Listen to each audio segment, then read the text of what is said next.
Welcome to Skin Deep. I'm Dr. Anna Chacon, and today we have a very special guest joining us. Get ready for some expert insights you won't want to miss.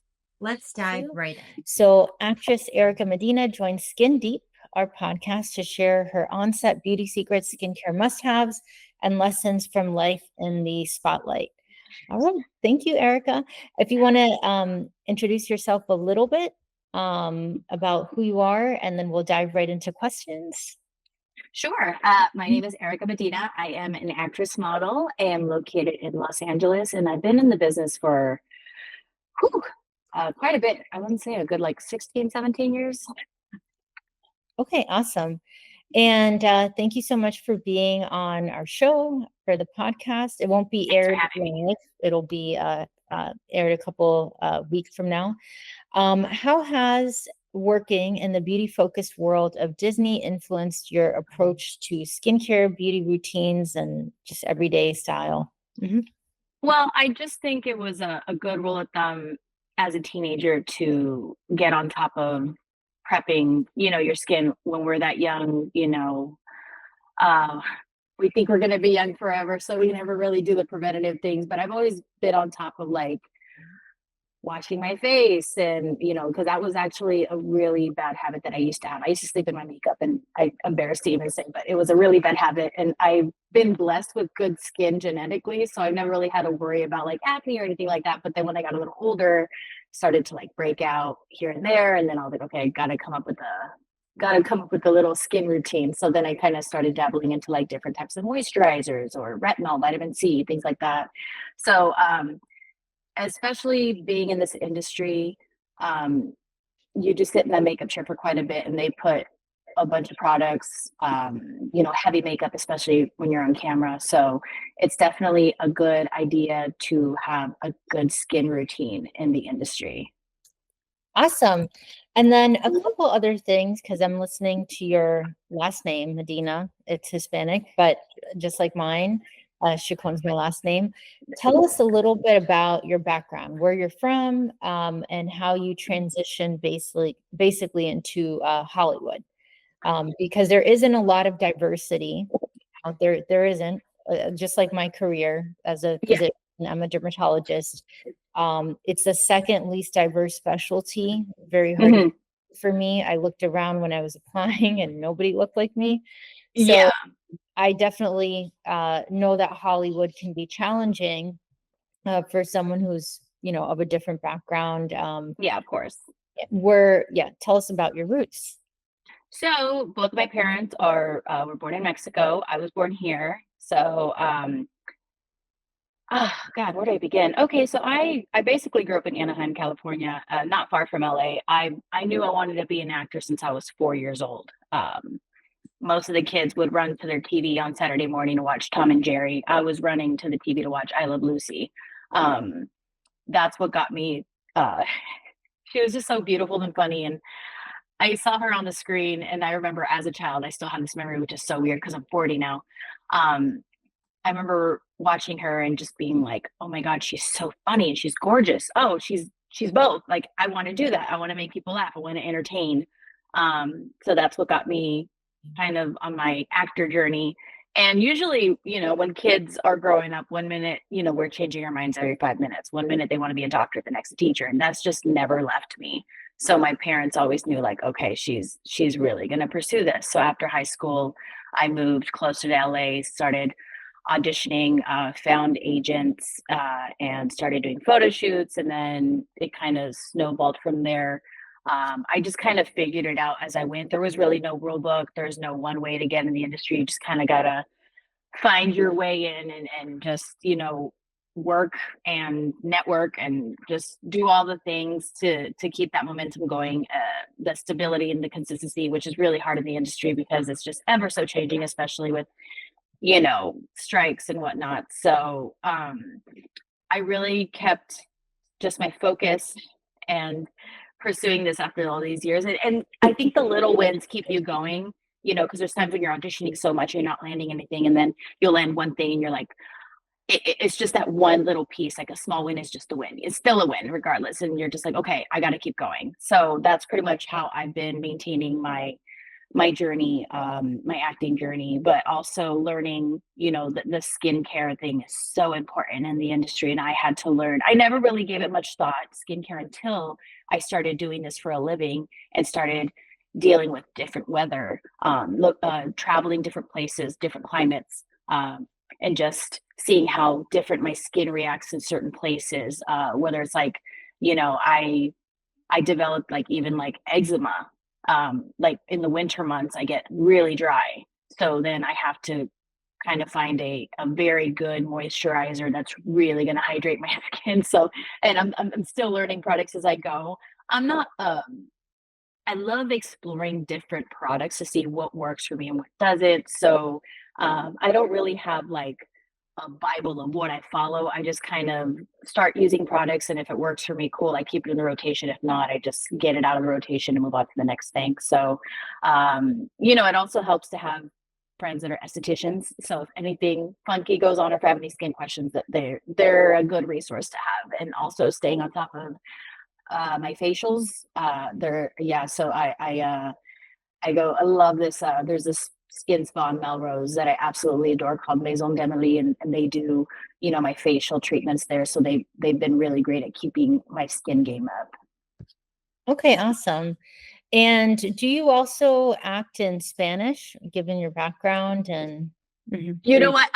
I can. I haven't had a project in Spanish as of yet. I do audition for commercials in Spanish because I do hablo español también, so I do both. But all my things thus far have been in the English market. I have done some things in Spanish. Haven't dived into like movies or TV yet. I've done some appearances back in the day on Spanish shows. I grew up, watching Spanish novelas and Sábado Gigante, and grew up with Thalia and Shakira when they were novelas back in the day. So I'm definitely, that's something that I would definitely love to do. I am a proud Mexican, and I am fluent in Spanish, but I feel like lately I haven't been using my Spanish as much. So I gotta freshen that up a little bit. I will say it does take me a little longer to memorize in Spanish, because English was like, we spoke a lot of Spanish in the house, but it's Mexican Spanish, it's slang. So it's a different type of Spanish that from the Spanish you see on TV. So it's definitely challenged me in a good way to stay within my roots and stay on top of knowing my native tongue. okay, awesome. And let's see. Tell us a little bit about what some of your favorite memories are for your time as a Disney actress and in your career. Oh gosh. Well, I started Disney was actually my first TV appearance. I did an episode of Hannah Montana, and that one was really fun. That was my first speaking role on TV, which was super exciting because I grew up being a Disney kid. I had all the VHS tapes. If you guys can remember VHS tapes, we had Yeah. the whole Disney collection. So that was definitely a dream come true. And I was a huge, Hannah Montana was so popular, and I was just excited to be a part of it. It was one episode, but it was really a great experience. And then down the line, I auditioned for Cheaper by the Dozen, and I landed that one as well. So that was a nice way to come back into the Disney family, and I had a lot of fun shooting it. It was a great time, and I'm just really glad to be still doing this after all these years and still going for the dream. Awesome. And was anyone in your family in acting? I know LA and California. I went to USC for residency.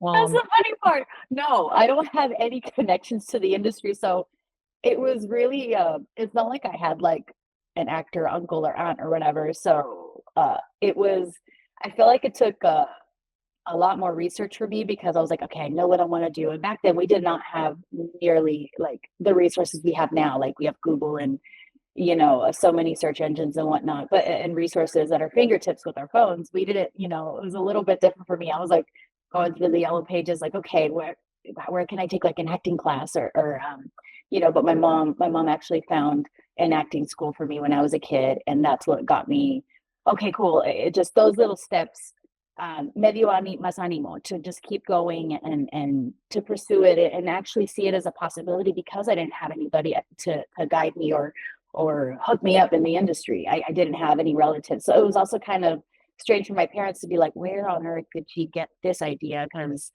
it was just so out there because I didn't have anybody in the industry. But I loved watching TV so much as a kid, and I love the different types of shows and the different forms of programming, and especially now with streaming, and there's like reality shows now and docu-series and whatnot. So there's a lot more types of acting to do, and I just find it more exciting to chase. And um, yeah, it's a really funny question for me to be like, I don't have anybody in the industry. Even now, I get people sometimes that ask me for advice, and sometimes I don't even know what to tell them. And I'm not trying to gatekeep or anything. All I do is tell them how I did it, and that's all I can do. You know what I mean? So it's definitely a very hard industry, and I know it's gotten more out there with, especially with social media, and which I think is a great tool, because then people are being more discovered through social media around the world, that you get opportunities that you wouldn't normally get um, back when I was getting started. So it's you got to move with the times and learn the technology, and I'm learning to just embrace everything and take it day by day, and just really loving what I'm doing is pushing me to keep it going. Awesome. And then what challenges did you face as a young actress in entertainment, and how did you work to overcome them? There's definitely a lot of challenges. My initially, I would say I didn't know how to break into the industry. I was like, how do I tap into what I want to do? It's not like you just pick up the phone and call CAA and be like, yeah, I need an agent. Okay, cool. We'll sign you. And I didn't know how to go about it. I just knew I wanted it, and I knew it was going to happen. And I was just like, you know what, I'm going to figure it out. I didn't really have a game plan, but I just knew that I had the work ethic, I had the gumption, I had the passion for it, so to pursue it.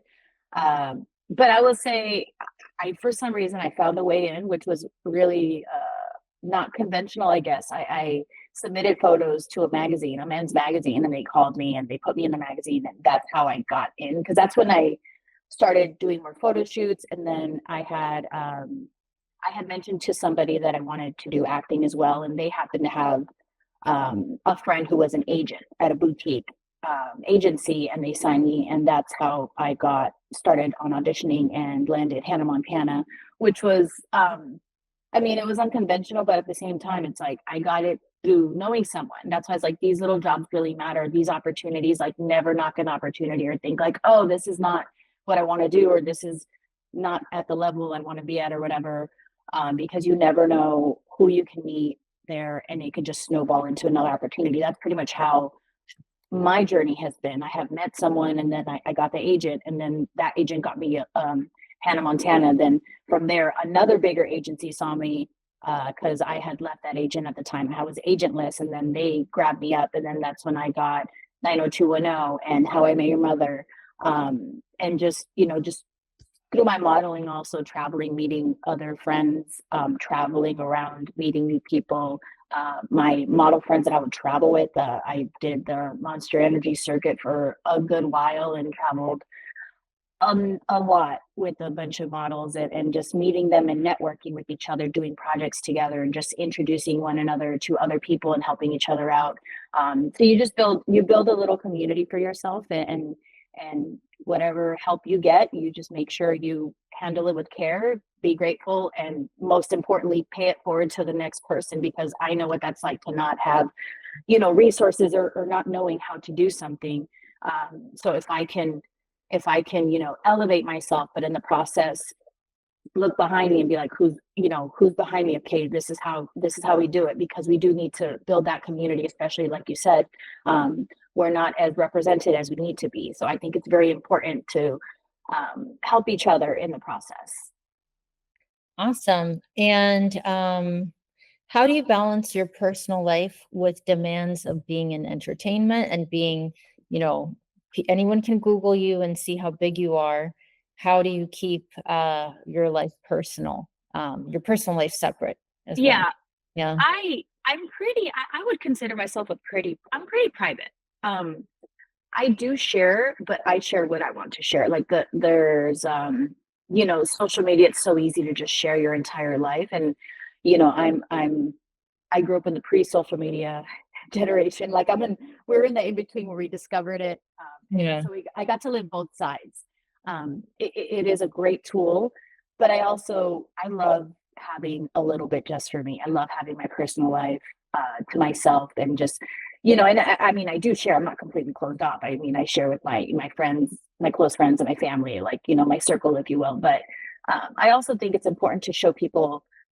You have to show people your personal side because it humanizes us. You have to show people that I also have regular day things that everybody else goes through, and we're all just trying to live a good life, chase the dream, find what makes us happy, fall in love, whatever the case is. And it is a balance.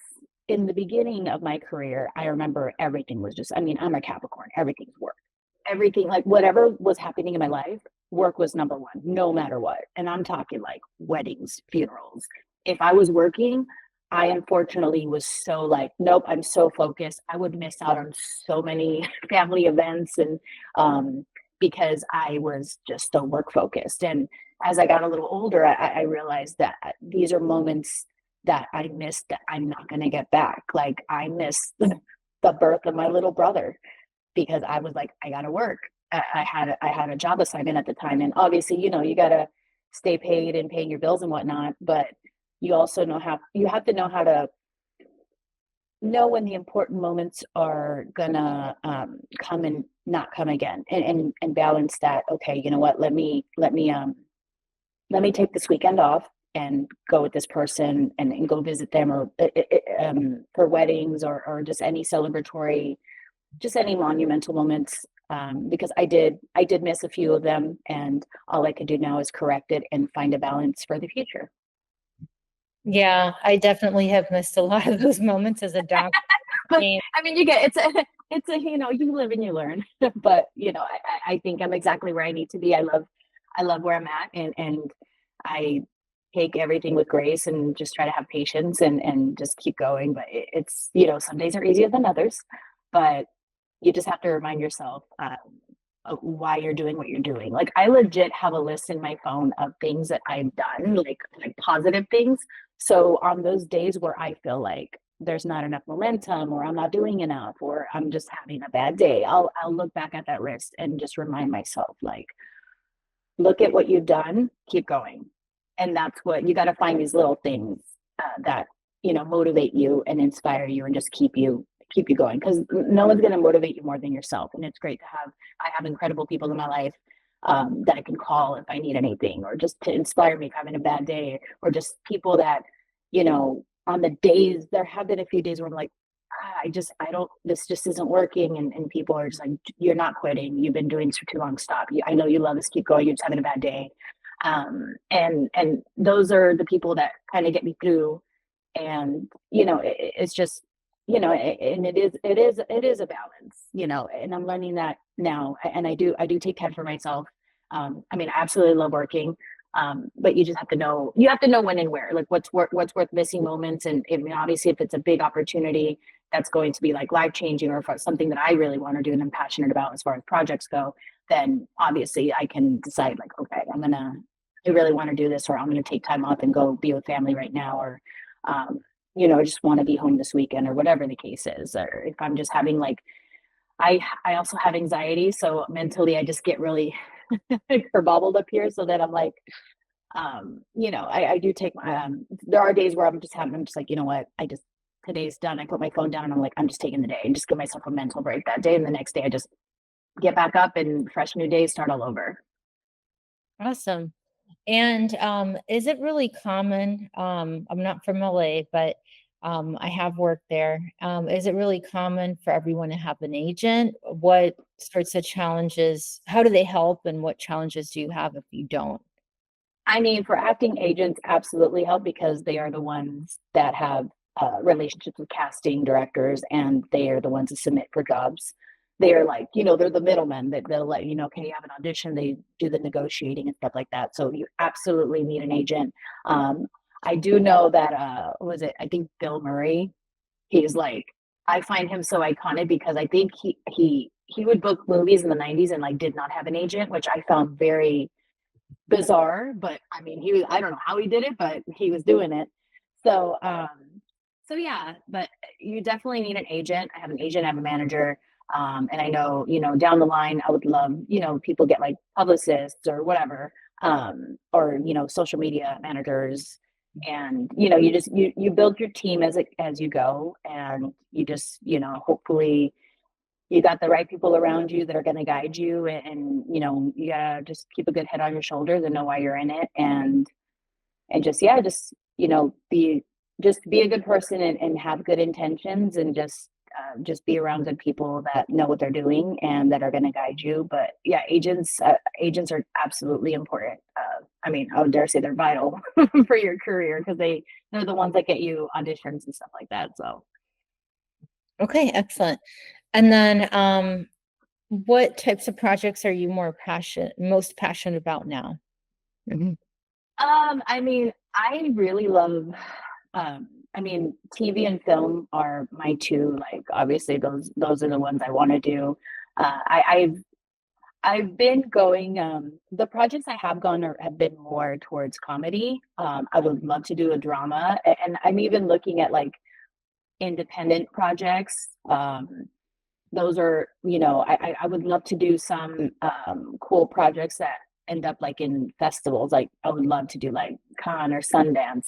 Um, I think that would be a really incredible experience. So I'm just trying to, climb that little Hollywood mountain, and see where I belong. I do, you just have to know there's a place for you, and you gotta create that space for yourself, and be very clear as to who you want to be as a person, that as an actor, what kind of, projects. I would love to do something that would, like, an inspiring movie.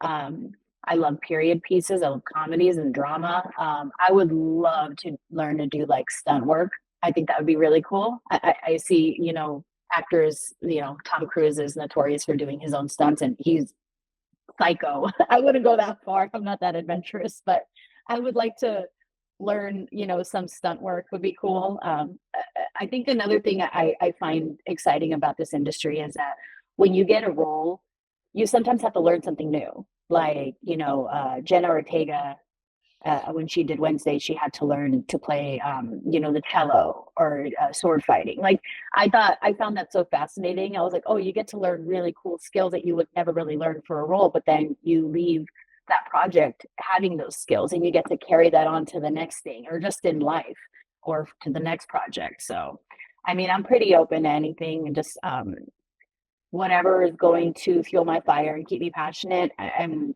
all for it. I've been wanting to do this self sport, like I said. So whatever God's gonna throw at me, like, let's go. I'm ready. Awesome. Okay. And then what are some of the lessons you've learned from time acting, and how do you carry these with you today? Wow, acting has taught me so much about myself. When you There's been times where, like, okay, if I get a role, you have to obviously do research and delve into a whole other character, and I feel like sometimes I never understood. I would always hear some actors like that character just stays with them forever, and it becomes a part of them. And I never really understood what that meant until I started acting myself. And then you develop these little nuances for characters, and then even after you leave the project, you do I do understand what they mean by, like, we do kind of carry that with you. And you learn more about yourself as a person, because you're delving into these other characters, but then you come back to you. And even as I get older, I feel like I'm learning more about myself. And one of the things that I think what got me the most was, I always thought we would just be adults, like we're kids, we're baking, and then as soon as we're adults, we're like, okay, you're done, you're cooked, or whatever. But I'm finding that as I get older, you just never stop learning and never stop growing. If we don't evolve or grow, we die. So I think me just having that, realizing that mentality, I'm just like, okay, it made it a lot easier for me to just not have to walk through life pretending to be so perfect all the time, if that makes any sense. Yeah. Knowing that you're gonna make mistakes, some things are gonna work, some things aren't gonna work. You just got to go for it and see what sticks. and just know who you are as a person. And I know the woman my parents raised. I have a good head on my shoulders, and I just got to be a good human, and just that's my way of putting me out into the world, and just, like I said, paying it forward, and just being a good person. I'm just learning that we never stop learning, and I'm learning to have fun with it, because with my anxiety it becomes a little daunting. But with that new mentality, I find that I embrace it more. I'm learning to embrace things, good and bad, um, because on the other side of what is it, like fear, anxiety, like on the other side of that, there's never regrets. There's never like, oh, I shouldn't have done that. It's I always come out the other side going, oh wow, I did it. And those little moments are what get me excited for when I have obstacles or challenges. You have to be uncomfortable with, be comfortable with being uncomfortable, as the saying goes. And that's another little mantra that I use, because it is a little daunting, to get out of your comfort zone, and we're creatures of habit, so any life change that comes by, or any change in general, we get a little resistant, whether it's good or bad. I'm always a little resistant to change, but I'm learning to just embrace the chaos, and just enjoy it. So that's pretty much my mental state at the moment with that. Awesome. So entertainment often demands long hours and heavy makeup. How do you manage to keep your skin healthy and yourself healthy in general under these conditions? I mean, I definitely think it's good. It's healthy to I'm learning to maintain just the healthy balance just in life in general, especially, when you book roles and whatnot. I try to, I do Pilates because that helps me physically and mentally. I'm like pretty obsessed with it right now. I love Legree, and I try to go a few times a week.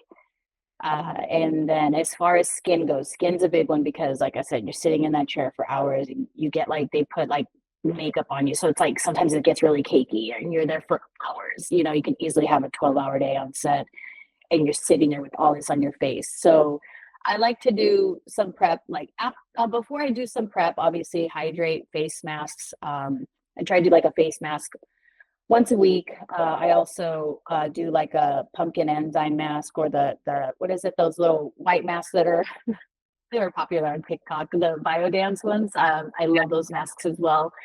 Um, Drinking water is a major one that I learned. I didn't really like. I never was the best at drinking water, and as I'm getting older, I'm like, I used to see girls with those big water jugs, and I'm like, oh my god, why? And now I get it. Now I am that girl with that big. I carry this big ass jug with me everywhere I go, just trying to drink water, because that is so important. And also take my liquid collagen. I try to find little things that are going to help my skin. Another thing I do after I shoot, if I have nothing to do, like something, you have like a couple days off or whatever, and I will be at home. I make sure to just do my normal skin routine, and I try not to wear makeup. I try not to go heavy on the makeup. Like even today, like this is my daily, and it's just like a tinted serum and mascara, and just my brows. I try to keep it as light, because after a while of wearing so much makeup, you're just like and also I'm getting older, so I'm getting more comfortable in my own skin. So I like that.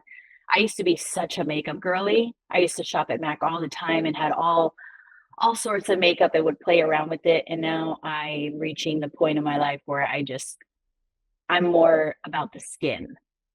So anytime I can just take my makeup off and just sit in my skin and just hydrate, whether it's my vitamin C serums, or I even like that snail mucin is amazing. I just try to find things that are going to just make my skin glowy and happy. Moisturizer is a big one for me, especially in the winter, because my T zone will get a little dry. I'll get like little dry patches here around my nose, and it's just like this little circle of like flakiness, and I get really like self conscious about it. So I make sure to maintain a good moisturizer. I haven't. Sometimes I'm actually right now. I'm in the middle of the journey. I'm kind of trying different ones, but I haven't really found one that's like for me. There's a few actually. I'm lying. it's hard to find just one product because there's so many out there in the industry, and there's always, there's always influencers or celebrities like, oh my God, this works for me.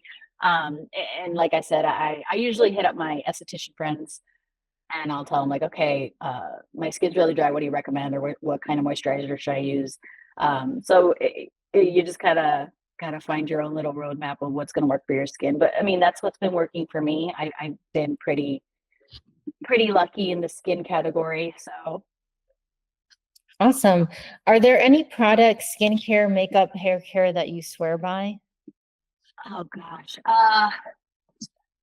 you know what? I'm trying to get better on my hair care as well. Now that you're saying it, like I don't know, my hair, like this is how my hair gets it with this weather. I swear I did my hair. It's just sometimes I don't know. It's just been getting really frizzy lately, and just like extra curl. So I have to get a good like moisturizer for that. The Biodance mask is really good. The pumpkin enzyme mask, it's from this company called Dermatology. I do that mask once a week, which is amazing. Lip masks are also another thing that I've recently gotten into. I love moisturizing my lips, but also when I know when my lips are dry, that means I need to drink more water. So I also implement that as well. Um, La Roche-Posay has been a brand that I've liked recently. Their moisturizers and face cleansers, they have a really good face cleanser. I tried them a couple months back, and I haven't switched to any other one. So, like I said, once I find a product that I'm like, oh, this is working, like I stick to it. Okay, awesome. Excellent. And then how important is it for actors and actresses to have clear skin or appear like they have clear skin? Same I thing just with hair and I mean, nails. it helps with the self-confidence. Like nobody wants to go, like when you're on camera, you can't, like you're acting, you're not seeing until after it's done, unless you have like someone at the video village watching your skin for you, like makeup or whatever. And obviously they're watching the screen at their work, but it helps to go in confident. So I think skin is definitely something like, a zit can run any day. I've had friends that like they prep for something and then like it's their wedding day and they're like, oh, I got a zit of all days. And I've had that happen to me too. Like even now I have like this little blemish that's like barely going away on my cheek and it's been there for weeks. So I mean you can only cover it so much with makeup, but that's I've been trying to like let it breathe whenever I don't have to wear makeup. I just let my skin breathe.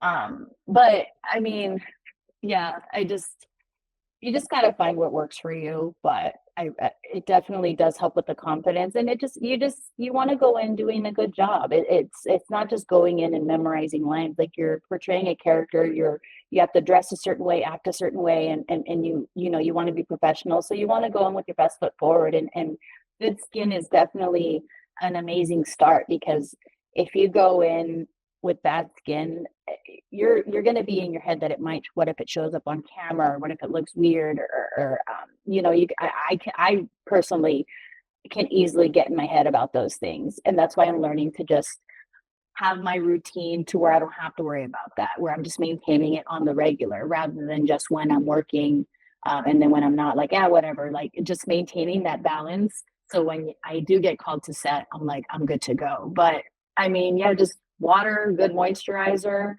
Um, you know, I like playing around with the serums. I don't really I'm not too, I feel like I'm learning about the serums right now. I'm not too like educated on it, but I mean that mucin, the Snail Mucin Works, Glow Recipe makes an amazing, they have this like watermelon toner. I've tried that recently and I've loved it. I feel like it gives my skin a good glow. So I think, just finding what works for you and just, just it helps with the confidence. So I would definitely say it's very, very important because, you want to go in feeling good when you do a job. Okay, awesome. And then let's see. Uh,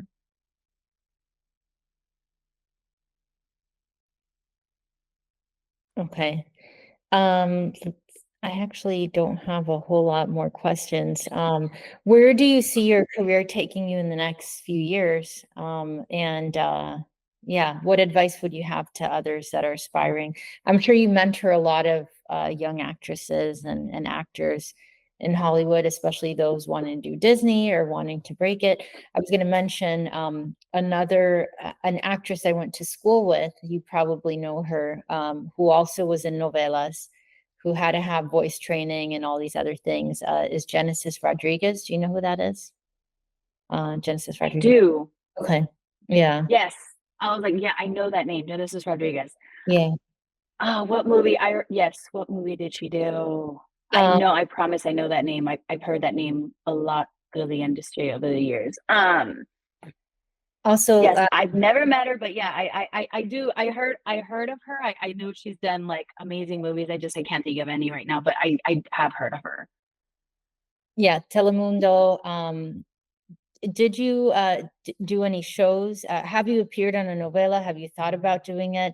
I think we're of the same generation where anytime I walked into my grandmother's house, there were, Oh yeah, you had the novella. Yes, yeah, the novela Sábado absolutely. Gigante. Even to this day, when I go to visit my mom, sometimes like I can't find her, and she's like, I was like, "Where are you, mom?" She's like, "Oh, she's like, the novela's really good right now," and I'm like, "What are you watching?" And even if you don't know what the plot, it's so funny. You'll watch it, and some drama's going on. You're like, "Wait, she did what?" Like you get sucked in for some reason. And you're like, "I don't know these people. I don't know this storyline," but it sucks you. And I definitely have I have voice with my agent that I definitely want to do novelas. I mean, I grew up watching novelas, Maria Mercedes and Maria la del Barrio and all the Marias with Yeah, Talia. But yeah, yeah, I think it'd be pretty cool. It would definitely be a challenge because it would be in all Spanish, but I find that exciting, and then, you'd have, I know there was what is it? The Academia, I think in Mexico City, is it? There's that where they train like people to do like novelas and stuff like that. yeah, yeah. Um, so I do know they do have that program. I didn't know about it until later in life. If not, I would have loved to just, I probably would have like applied for it myself. I just had no idea about it. But yeah, I definitely would love to do novelas. I had told my agents on it. I told them anything in Spanish. I definitely want to be more out there with the Latino community. So I told them, just make sure to keep an eye out for Spanish projects as well. Awesome. Okay, excellent. And then let's see, any healthcare role models or skincare brands. You talk about skincare brands already, but dermatologists that have been particularly meaningful. You talked about estheticians. We work a lot with estheticians, except they can't prescribe. Most of what they use is medical grade, but it's not prescription grade, because it's you need a medical license for that. Yeah. But any that you particularly bond with or have heard of or have worked with in the past, or have you just not found your person yet? For estheticians? Or yeah, dermatologist or Oh, you mhm. know what? I actually I don't have a dermatologist. I've never really had to go to one, but I mean I probably should find one. Sometimes I do. I mean, I should for my eczema, I should find one.